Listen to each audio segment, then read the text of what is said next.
बिजली मुफ्त हो गई है क्या? मुफ्त तो नहीं, मगर हमारे वजीर आजम ने बिजली सस्ती बहुत कर दी है।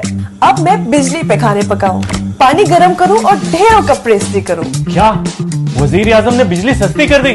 सेल सेल सेल, सर्दियों की शानदार सेल।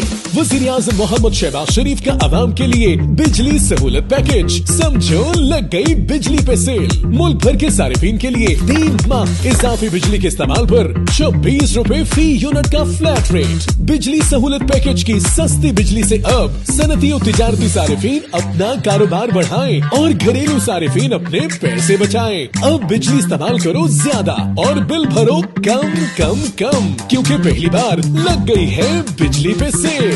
बिजली पे सेल से फायदा जरूर उठाएं, ताहम बिजली के गैर जिम्मेदाराना इस्तेमाल से परहेज करें।